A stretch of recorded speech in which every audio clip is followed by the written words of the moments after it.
Uttarakhand bulletin में आप सभी का स्वागत है। मैं हूं आपके साथ सपना। शुरुआत करते हैं बुलेटिन की। कैबिनेट मंत्री प्रेमचंद अग्रवाल को पहाड़ियों के खिलाफ बयानबाजी करने के बाद कैबिनेट पद से हटा दिया गया था। वहीं अब सवाल ये उठ रहा है कि गैरसैंण में होने वाले सत्र में संसदीय कार्य मंत्री की जिम्मेदारी कौन निभाएगा। इस पर जवाब देते हुए बीजेपी के प्रदेश अध्यक्ष महेंद्र भट्ट ने कहा कि मुख्यमंत्री में हर फैसला लेने के लिए सक्षम और स्वतंत्र हैं और सभी गैरसैंण सत्र को 1 महीना बाकी है। महेंद्र भट्ट ने कहा कि जल्द ही सीएम इसका फैसला भी ले लेंगे कि कौन संसदीय कार्य मंत्री की जिम्मेदारी संभालेगा।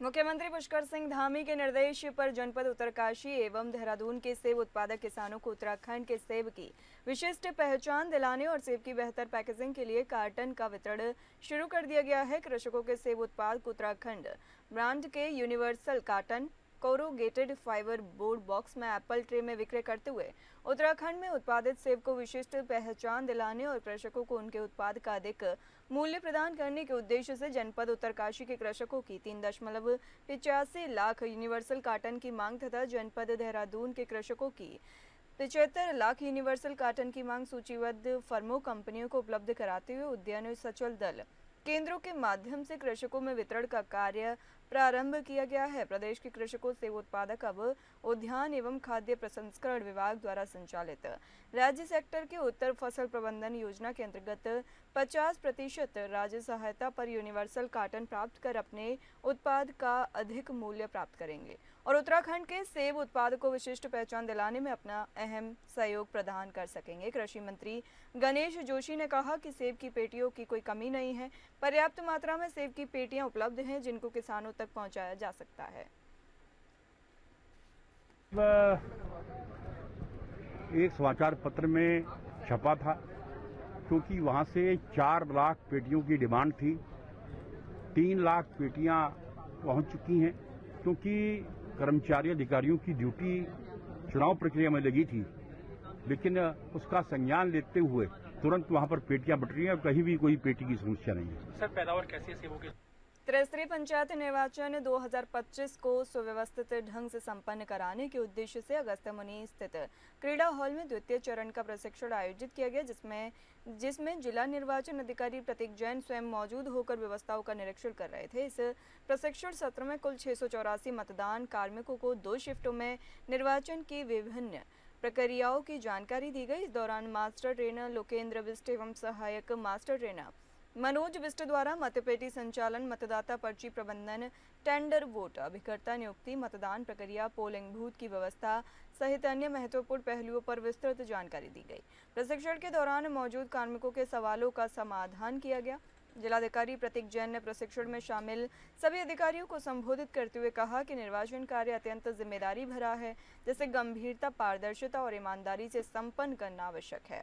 उन्होंने निर्देश दिया कि सभी अधिकारी एवं कर्मचारी निर्वाचन आयोग द्वारा जारी दिशा निर्देशों का पूर्णतः पालन करें और अपने दायित्वों को पूरी निष्ठा से निभाएं। हमारे यहाँ पे जो पंचायत के चुनाव होंगे, इसमें लगभग 335 बूथों पे चुनाव होंगे और लगभग हर बूथ पे 4 कैंडिडेट के लिए चुनाव होगा। हालांकि 50 से भी ज़्यादा एक अच्छी पहल है उत्तराखंड में या रुद्रप्रयाग जिले में, जिसमें बहुत सारी जगह पे निर्विरोध भी चुनाव हो रहे हैं। तो अगर मैं सुरक्षा व्यवस्था से संबंध से बोलूँ तो पिछले 3-4 चुनावों का अगर हम आकलन किया जाए तो कोई भी वैसी मेजर समस्या हमारे यहाँ पे आई नहीं है और इसका पूरा क्रेडिट यहाँ के लोगों को और समाज को ही जाता है। तो इसमें चूँकि यहाँ कावड़ भी चल रही है और बाकी जनपदों में भी चुनाव है, तो हमारे यहाँ अतिरिक्त फोर्स कहीं से नहीं होगी। जनपद में अवेलेबल जो भी यूनिफॉर्म सर्विस के लोग हैं, चाहे वो पुलिस हो, फॉरेस्ट हो, पीआरडीज, होमगार्ड, इन सब से पुल करके एक लगभग 1000 सुरक्षा कर्मियों का पुल बनाया जा रहा है और इन्हीं की ड्यूटी उस पर रहेगी। त्रिस्तरीय पंचायत चुनाव जैसे जैसे नजदीक आ रहे हैं, वैसे ही चुनाव प्रचार अपनी गति पकड़ने लगा है। बात की जाए ग्राम सभा जयनगर की, बीजेपी कांग्रेस समर्पित प्रत्याशी की सीधी टक्कर दिखाई देने लगी है। कांग्रेस समर्पित प्रत्याशी जगदीप सिंह विर्क पूर्व प्रधान रह चुके अपने समर्थकों के साथ जयनगर नंबर 1 से 5 सभी गांव में वोट मांगते हुए गांव की चौमुखी विकास करने की बात कह रहे हैं। वहीं बीजेपी समर्पित प्रत्याशी कविता नेगी ने कहा कि गांव में स्कूल, कॉलेज एवं आंगनबाड़ी भवन के साथ टूटे फूटे रास्ते को बनाने का कार्य करना है। हमारा चुनाव निशान है आइसक्रीम। आइसक्रीम हमारा चुनाव निशान है। इसी पे हम लोग आज प्रचार कर रहे हैं, घर घर जाकर लोगों को, अपने भाइयों को, बहनों को, सबको बता रहे हैं कि हमारा जो चुनाव निशान है वो आइसक्रीम है और उस पे ही आप लोग मोहर लगाइए और भारी मतों से हम लोगों को विजय बनाइए। और बाकी हम ग्राम पंचायत के मुद्दों को लेकर पंचायत के अंदर अपने ग्रामवासियों के हर घर तक हम पहुंच रहे हैं। जो उनकी छोटी छोटी समस्याएं हैं, जैसे कि रोड है, नाली है, बिजली है, ऐसी समस्याओं को लेकर हम हर घर में जा रहे हैं। जो भी उनकी छोटी छोटी समस्याएं हैं उनको देख रहे हैं और जिस भी गली में जा रहे हैं वहाँ पर जो समस्याएं हैं उसको भी देख रहे हैं जो रोड पे है, और सारी समस्याओं को देख कर सबका समाधान करने के लिए उन लोगों को हमने आश्वासन भी दिया है। और जो ग्रामवासी हमसे किसी भी प्रकार की कोई भी बात या कोई विकास के मुद्दे पे कुछ भी कह रहे हैं उसको हम उनका सम्मान भी करते हैं। इससे पहले भी यहाँ पे प्रधान रह चुके हैं, पर जब हम यहाँ पे आए 5-6 मतलब हो गए हमें कम से कम 7 साल, तो हमने तो यहाँ पे कोई प्रोग्रेस देखी नहीं। और जो कार्य हमने यहाँ पे किए हैं वो हमें बताने की ज़रूरत नहीं है, वो जनता खुद बताएँगी कि हमने यहाँ पे क्या कार्य किया अपनी बहनों के लिए या फिर अपनी आम जनता के लिए। जो मेरे पीछे इतनी भीड़ खड़ी हुई है, अभी तो कम है हमारी बहनें, इससे भी ज़्यादा सुबह के टाइम पे आती हैं, तो ये खुद बताएँगी कि हमें वोट देना चाहिए तो क्यों देना चाहिए। हम अपने मुँह से अपने कार्य को नहीं बता सकते, वो जनता बताएगी कि हम कार्य करते हैं या नहीं करते हैं, हमने क्या किया है जयनगर के लिए। जिला पंचायत वार्ड 35 चौधार से आरती नेगी ने एक बार फिर चुनावी मैदान में उतरते हुए जन समर्थन की अपील की है। उन्होंने अपने पूर्व कार्यकाल में किए गए जनहित के कार्यों को जनता के बीच रखा और कहा कि उनका उद्देश्य हमेशा क्षेत्र का समग्र विकास रहा है। आरती ने बताया कि पूर्व में उन्होंने सड़क, पानी, स्वास्थ्य और शिक्षा जैसी मूलभूत सुविधाओं पर विशेष ध्यान दिया, जिसका लाभ सीधे जनता को मिला। उन्होंने कहा कि जनता से मिल रहा भरपूर समर्थन उन्हें प्रेरणा देता है, वो एक बार फिर सदन में पहुंचकर अधूरे कार्यों को पूर्ण करें। वहीं दूसरी ओर क्षेत्र पंचायत मुंदाड़ी से नरेंद्र सिंह ने भी जन समर्थन जुटाने के लिए सक्रिय हैं। वो लगातार क्षेत्र में जनसंपर्क कर अपनी बात रख रहे हैं। नरेंद्र सिंह ने दावा किया कि उन्हें गांव-गांव से अच्छा समर्थन मिल रहा है, जनता उन्हें एक सशक्त प्रतिनिधि के रूप में देख रही है। उन्होंने कहा कि यदि जनता ने उन्हें मौका दिया तो वे पूरी निष्ठा के साथ क्षेत्र की समस्याओं का समाधान करेंगे। दोनों प्रत्याशी अपने अपने स्तर पर जनता से संपर्क साधकर चुनावी समर को रोमांचक बना रहे हैं। हमारे साथ सम्मानित जन जुड़ चुके हैं, महिलाएं और सभी मेरे भाई बहना मेरा समर्थन कर रहे हैं इस बार। मुझे तो लग रहा है कि पहली बार से भी ज़्यादा वोटों से मैं इस बार हाँ जी, लाइट की भी समस्या है। सोलर लाइट भी कहीं कहीं पे मतलब जहाँ लगनी चाहिए थी वहाँ लगी नहीं है, ये भी एक मेन मुद्दा है लोगों का। रास्ते भी ख़राब है, तो यही समस्या, पानी की समस्या भी सामने आ रही है कि नल लग गए हैं पर जल नहीं है उनमें, ये भी मेन मुद्दा है। लगभग 24 वर्षों से एकेश्वर कोथी विलुप्ति कगार पे था और 2024 से हमने इस स्थानीय लोगों के प्रयास से और सभी के सहयोग से, जनप्रतिनिधियों के सहयोग से हमने इस जो एकेश्वर कोथी होता था हमने पुनर्जीवित किया। और कहीं न कहीं लोगों की जो एक उम्मीद की किरण हम पे जगी है। और निश्चित रूप से आज जिस प्रकार से एकेश्वर विकासखंड की तमाम संभ्रांत जनता का और देवतुल्य मतदाताओं को जिस प्रकार से हमारे ऊपर आज कृपा है, और उन्हीं के अनुरोध पर आज हम क्षेत्र पंचायत सीट 16 मोदाड़ी से लड़ रहे हैं। उत्तराखंड में धामी सरकार फर्जी बाबाओं के खिलाफ ऑपरेशन कालनेमी चला रही है, जिसमें अभी तक 250 से ज्यादा फर्जी बाबा पकड़े गए हैं। सीएम धामी ने कहा कि सनातन से खिलवाड़ करने वालों के खिलाफ इस अभियान को और व्यापक किया जाएगा, लेकिन कांग्रेस इस अभियान को लेकर चुटकी ले रही है। कांग्रेस के वरिष्ठ नेता और पूर्व मुख्यमंत्री हरीश रावत का कहना है कि भाजपा तो खुद कालनेमी संस्कृति की उत्पत्ति है। उन्होंने कहा कि आज भाजपा लोकतंत्र और संविधान का अपहरण करने का काम कर रहे हैं और कालनेमी इन्हीं की उपज है। उन्होंने कहा कि उत्तराखंड इस समय कालनेमी और पाखंडियों का गढ़ बन गया है और ये सब भाजपा से जुड़े हुए लोग हैं। इस पर भाजपा विधायक खजान दास ने कहा कि हरीश रावत को अच्छे डॉक्टर से सलाह लेनी चाहिए। माननीय हरीश राव जी बहुत ही वरिष्ठ नेता हैं। एकदम उन पर टिप्पणी करना ठीक नहीं होगा, पर इतना कहना चाहूँगा कि अब उम्र का भी तकाजा हो गया है और उम्र का लिहाज उनको रखना चाहिए और कब क्या बोल दें, कब किससे क्या कहना है। अब थोड़ा सा अब अच्छे डॉक्टर से भी सलाह लेनी चाहिए कि राजनीति में क्या बातें होनी चाहिए, क्या नहीं होनी चाहिए। कालनेमी का जहाँ तक सवाल है, माननीय मुख्यमंत्री जी ने एक ऐतिहासिक कदम उठाया है। जो छद्म किस्म के लोग बड़े साधु संतों का वेश करके और यहाँ आते हैं और लोगों के साथ जिस तरह से ठगने का काम करते हैं, गलत कृत्य करते हैं, ऐसे लोगों को हमारी पुलिस ने और माननीय मुख्यमंत्री जी के आदेश पे पकड़ने का आदेश भी किया और जेल के अंदर ठोस रहे हैं। मुख्यमंत्री ने आदेश दिया था कि सभी स्कूलों में रामायण और गीता पाठ पढ़ाया जाएगा, लेकिन प्रदेश में शिक्षकों ने विद्यालय में श्लोक पढ़ाने का विरोध किया और निदेशक को पत्र लिखा। SC/ST शिक्षक एसोसिएशन ने संविधान का हवाला देकर विरोध किया। सरकारी निधि से संचालित शैक्षणिक संस्थानों में धार्मिक शिक्षा को लेकर SC/ST शिक्षक एसोसिएशन का विरोध किया गया।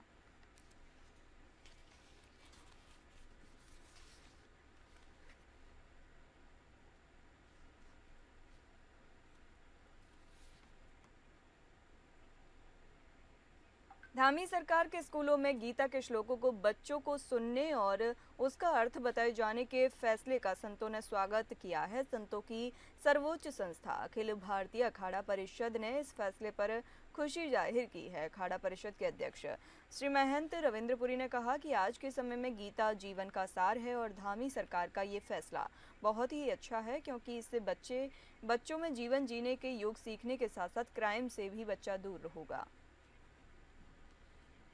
आशीर्वाद साधुवाद मैं यही कहना चाहूँगा, यत्र योगेश्वरा कृष्णो यत्र पार्थो धनुर्धरा तत्र शरीर विजयी भूत्र ध्रुवा नितिर मतिर मम। ये भी गीता का श्लोक है। मेरे कहने का तात्पर्य जहाँ हमारे माननीय प्रधानमंत्री जी है और हमारे उत्तराखंड के मुख्यमंत्री जी है, वहाँ सब संभव है। हमारे माननीय मुख्यमंत्री जी का विजन बहुत बड़ा विजन है। वो हिंदू मुस्लिम सिख ईसाई सबको लेकर के चलते हैं। जो आपने गीता की बात कही है, मद् भागवत गीता, इसके श्लोकों को, गीता का स्वाध्याय क्या है, गीता में जीवन का सार है। हम कैसे जिए, हम अपने कर्म कैसे करें। मेरा हरिद्वार में सावन के पहले सोमवार से ही कावड़ी यात्रा अपने चरम पर है और इसी को देखते हुए IG गढ़वाल रेंज राजीव स्वरूप ने आज मेला क्षेत्र का भ्रमण किया। उन्होंने ग्राउंड पर उतरकर व्यवस्थाओं का जायजा लिया। कावड़ियों की संख्या, सुरक्षा, ट्रैफिक, चिकित्सा और जल सुविधाओं पर बारीकी से समीक्षा की। IG राजीव स्वरूप ने साफ किया कि अब तक 90 लाख से ज्यादा शिव भक्त गंगाजल लेकर हरिद्वार से रवाना हो चुके हैं और इस बार रिकॉर्ड संख्या की संभावना जताई जा रही है। उन्होंने कहा कि प्रशासन की प्राथमिकता श्रद्धालुओं की सुरक्षा और सुविधा है। IG राजीव स्वरूप ने कहा कि हर स्तर पर सुरक्षा चाक चौबंद है। वहीं हुड़दंगी तत्वों को लेकर उन्होंने बताया, चेताया भी कावड़ के नाम पर हरिद्वार में अराजकता फैलाने वालों पर सख्त कार्रवाई की जा रही है। IG ने यह भी स्पष्ट किया कि कावड़ी यात्रा में किसी भी तरह की अफवाह, शरारत या हिंसा को बर्दाश्त नहीं किया जाएगा और ऐसे मामलों में त्वरित गिरफ्तारी की जा रही है। उन्होंने ड्यूटी में तैनात पुलिसकर्मियों की सराहना करते हुए उनका दायित्व सिर्फ कानून व्यवस्था नहीं बल्कि श्रद्धालुओं की आस्था और विश्वास की रक्षा करना भी है। IG ने अफसरों को निर्देश दिए कि हर घाट, चेक पोस्ट और भीड़ भाड़ वाले इलाकों में गश्त और सतर्कता और बढ़ाई जाए। तैयारियां हमारी पहले से ही हमने इसको प्लान कर रखा है। विगत वर्षों की भांति इस बार जो कावड़ यात्रियों की जो संख्या है वो काफी बढ़ी हुई है। इस बार एक विशेष रूप से इसमें देखा जा रहा है कि पंचक अवधि के दौरान में जलों का उठान नहीं होता था, लेकिन इस बार भी आप देख ही रहे हैं कि इस बार जो है तो पंचक अवधि में भी जलों का उठान हो रहा है, जिससे कि व्यवस्थाएं हम बनाए हुए हैं। हमारे जितने भी अधिकारी कर्मचारी, जितने भी हमारे ऑफिसर्स हैं, सेक्टर प्रभारी हैं, जोनल ऑफिसर्स हैं, वो पूरे क्षेत्र में भ्रमणशील रह के इस कावड़ यात्रा को सुरक्षित और संयमित करके हम इनको आगे इनके गंतव्यों को ओर भेज रहे हैं। सर, अब तक कितना कावड़? लगभग आप देखें तो अभी आंकड़े आ रहे हैं वो लगभग 90 लाख के लगभग कावड़ यात्री यहाँ से जल उठान करके अपने अपने शिवालयों की तरफ प्रस्थान कर चुके हैं। व्यवस्थाओं में उनको हम समझा बुझा के जो कावड़ की जो नियम है उनको समझा के उनको व्यवस्थित कर रहे हैं। अगर कहीं पे कोई कावड़ के भेष में अगर कोई हुड़दंगी आ रहा है और यहाँ पे उसका सिर्फ एक मकसद है हुड़दंग करना, तो उसके खिलाफ में भी हमने सख्त कार्रवाई। उत्तराखंड में चार धाम यात्रा पूरे जोश और श्रद्धा के साथ चल रही है। केदारनाथ, बद्रीनाथ, गंगोत्री और यमुनोत्री धामों में देश भर से श्रद्धालु पहुंच रहे हैं। इसी को देखते हुए स्वास्थ्य विभाग भी पूरी तरीके से अलर्ट है। खास करके हाई एल्टीट्यूड क्षेत्र में स्वास्थ्य विभाग अपने कैंप लगाकर लोगों के स्वास्थ्य के परीक्षण कर रहा है। वहीं देश विदेश से आने वाले श्रद्धालुओं के लिए चार धाम यात्रा में कैंप की व्यवस्था की गई है। साथ ही साथ डॉक्टरों और नर्सों की तैनाती पहाड़ों पर की गई है। ऐसा है, चार धाम यात्रा हमारे जैसे हर साल की तरह इस बार भी हुई है और स्टार्ट हो गई। और काफ़ी, क्योंकि इस आपने देखा होगा जो पीक्स होता है हमारा तो वो मई से हो जाता है, तो अब तो खैर जुलाई में थोड़ा सा कम हो जाएगा, कम हो गए यात्री। लेकिन इस बार जो स्क्रीनिंग हमारी हुई है टोटल तो काफ़ी अच्छी हुई हमारी, मतलब ऑलमोस्ट 10 लाख के अराउंड हमने स्क्रीनिंग की है यात्रियों की, जो स्पेशली जो 55 से ऊपर हमारी जो भी तीर्थयात्री आए थे, तो इसलिए हम लोगों ने जो है करी कि ताकि मतलब उनको हम काउंसलिंग कर सकें। और अगर किसी को स्वास्थ्य संबंधी कोई प्रॉब्लम है तो हमारी जो MRPs हैं, हमारी चिकित्सा इकाइयाँ हैं जो परमानेंट हैं, वहाँ पर वो कंसल्ट कर सकते हैं और साथ ही सलाह भी ले सकते हैं और अपने को दिखा सकते हैं। तो इस तरह से हमारी पूरी टीम हमारी चार धाम में तैनात है। और लगभग इस बार हमारे जो है बाहर से भी हमने डॉक्टर्स को बुलाया था। गवर्नमेंट ऑफ इंडिया ने भी हमें काफ़ी सहयोग दिया, माननीय मंत्री जी और हमारे स्वास्थ्य सचिव, इन सब की वजह से हम लोग को विशेषज्ञ भी मिले। पूरे प्रदेश में हरेला पर्व धूमधाम से मनाया जा रहा है। वहीं पर्यटन नगरी मसूरी में भी हरेला पर्व पर विभिन्न कार्यक्रम आयोजित किए गए। मसूरी वन विभाग द्वारा जहां विभिन्न प्रजाति के पौधे रोपे गए, वहीं विभिन्न सामाजिक संस्थाओं और विभिन्न राजनीतिक संगठनों द्वारा भी हरेला पर्व पर वृक्षारोपण किया गया। मसूरी के कांग्रेस भवन में आयोजित कार्यक्रम में शहर कांग्रेस अध्यक्ष अमित गुप्ता के नेतृत्व में दर्जनों कांग्रेसी कार्यकर्ताओं ने हरेला पर्व पर पौधे वितरित किए। इस मौके पर वक्ताओं ने कहा कि वृक्षारोपण के साथ ही उसका रखरखाव करना भी सभी की नैतिक जिम्मेदारी है। पूरे उत्तराखंड के अंदर हरेला पर्व बड़ी धूमधाम के साथ मनाया जा रहा है और आज के दिवस पर हम सब लोग मिलकर इस हरेला पर्व में इस प्रकृति की जो धरा है, इस धरा को और सुशोभित प्राकृतिक संसाधन, जैव विविधता और इस सब के लिए ये पौधारोपण का संकल्प लेना और उसको बचाव करना, ये आज का पहला मुख्य उद्देश्य है।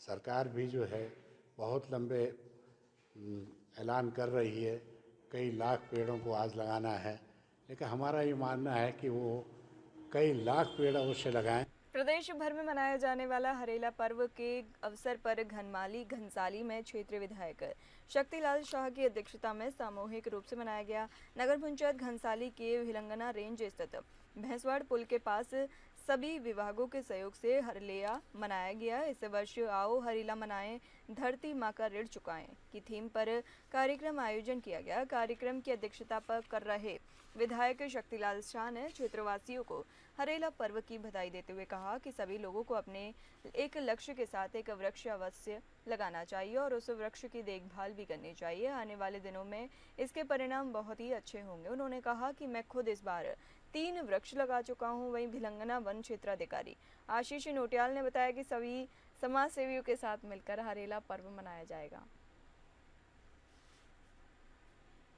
हरेला लोक पर्व पर भिलंगना राजी घनसाली में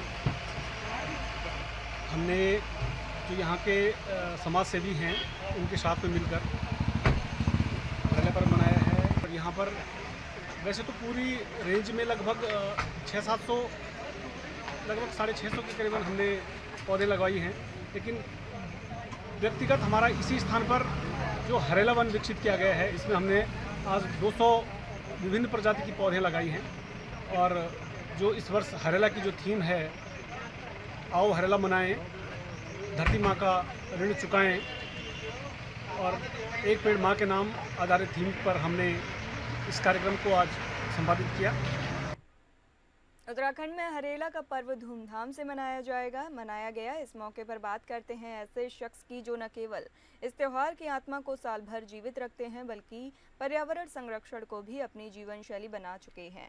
हम बात कर रहे हैं उत्तराखंड पुलिस में तैनात जवान मनमोहन सिंह भटोगरा की, जिन्हें लोग अब ट्री मैन के नाम से भी जाने लगे हैं। मनमोहन सिंह भटोगरा हर खास मौके पर, चाहे वो जन्मदिन हो, शादी हो या कोई उत्सव, पेड़ लगाकर हरेला पर्व मनाते हैं और बाकी त्योहार भी मनाते हैं।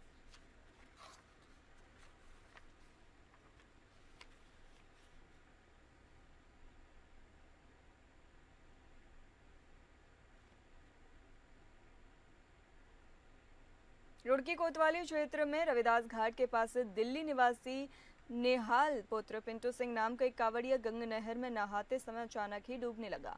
नेहाल को डूबता देख आसपास के लोगों के द्वारा शोर मचाया गया, जिसके बाद मौके पर तैनात पीएसी के तैराक दल की टीम के द्वारा अपनी जान पर खेलकर नेहाल नाम के कावड़िए को गंग नहर से बाहर निकाल लिया गया और उसकी जान बचा ली गई। कावड़िए की जान बचाने के पास खड़े किसी व्यक्ति ने एक वीडियो बना लिया है जो आज सोशल मीडिया पर वायरल हो गया है। आपको बता दें, दिल्ली निवासी नेहाल नाम का एक कावड़िया आज मंगलवार को करीब 4 बजे गंग नहर में स्नान कर रहा था। तभी गंग नहर में तेज बहाव के कारण उसका संतुलन बिगड़ गया और वह डूबने लगा।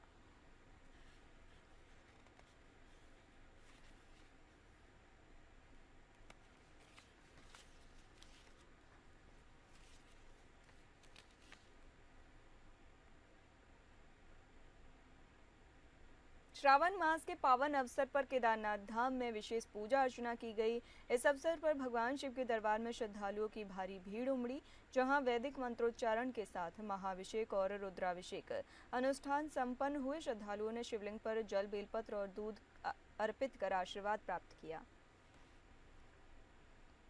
पवित्र श्रावण मास की षष्ठी तिथि और आज ही से सौर मास भी, संक्रांति की सौर मास से आज ही से ही पूरे उत्तराखंड में पवित्र श्रावण मास को माना जाता है। आज ही से व्रत, उपवास, भगवान की विशेष पूजा अर्चना और एक एक व्यक्ति, एक एक प्राणी शिवमय इस श्रावण मास में हो जाता है। और आज इसी के उपलक्ष्य में बाबा केदार के गर्भगृह में विशेष पूजा अर्चना की गई और बाबा से प्रार्थना की पूरे देश विदेश में बाबा केदार में श्रद्धा और विश्वास रखने वाले भक्तों पर परम कृपा बनी रहे और सभी बाबा केदार का घर घर में बाबा केदार के नाम का जप करते रहे और बाबा केदार सबका कल्याण करते रहे। ओम नमः शिवाय, जय श्री केदार। हिमालय क्षेत्र में खासकर उत्तराखंड में बड़ा भूकंप आने का अंदेशा है। ये आशंका देश के दिग्गज भूवैज्ञानिकों ने अपने अध्ययन में जताया है। उनका कहना है कि हिमालय क्षेत्र में टेक्टोनिक प्लेटों के घर्षण की वजह से ऊर्जा एकत्रित हो रही है, जिसकी आहट राज्य और आसपास आ रहे भूकंप के छोटे झटकों से मिल रही है। भूकंप के संबंध में 3 चीजें महत्वपूर्ण होती हैं: कब, कहां और कितना बड़ा भूकंप आएगा। हालांकि भूकंप कहां आ सकता है इसका अंदाजा लगाया जा सकता है, लेकिन कब और कितना बड़ा आएगा इसका अनुमान नहीं लगाया जा सकता। देखो, उत्तराखंड हो या हिमालय का कोई भी पार्ट हो, खतरा तो अर्थक्वेक का है और रहता है, भूकंप का है, क्योंकि जिस भाग में उत्तराखंड है हिमालय में, वहाँ तो खतरा रहता ही रहता है। अभी हाल ही में मेरे लिए दिल्ली के नज़दीक झज्जर में 2 अर्थक्वेक आए हैं, तो इससे लेके कुछ चिंता बढ़ गई है। बट ये अर्थक्वेक आते रहते हैं और नॉर्मल वो है, इसकी प्रक्रिया है जो अर्थक्वेक आने की है, 3 और 4 मैग्नीट्यूड के अर्थक्वेक। तो मंथली हम देखें तो 2-4 अर्थक्वेक तो आते हैं इस तरह से, जो नॉर्मल रहता है। तो ये कहना कि इन अर्थक्वेक से कि अर्थक्वेक बढ़ गए हैं, ये कि उसका तो हम ये आकलन नहीं कर सकते हैं, लेकिन अर्थक्वेक की संभावना तो हर एक हिमालय के क्षेत्र में है।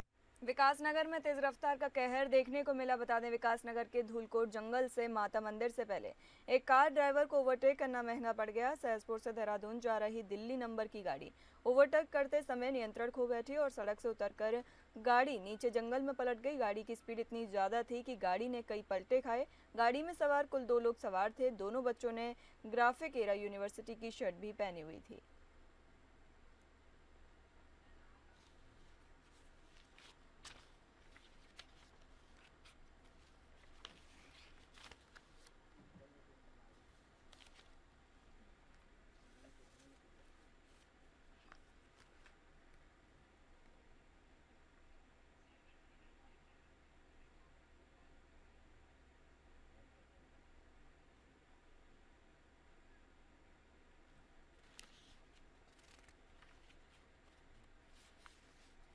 बताते चले विकासनगर के धूलकोट जंगल में माता मंदिर से पहले एक कार ड्राइवर को ओवरटेक करना महंगा पड़ गया। सहसपुर से देहरादून जा रही दिल्ली नंबर की गाड़ी ओवरटेक करते समय अपना नियंत्रण खो बैठी और सड़क से उतारकर नीचे जंगल में पलट गई। गाड़ी की स्पीड इतनी ज़्यादा थी कि गाड़ी ने कई पलटे खाए। गाड़ी में 2 लोग सवार थे। दोनों बच्चों ने ग्राफिक एरा यूनिवर्सिटी की शर्ट पहनी हुई थी।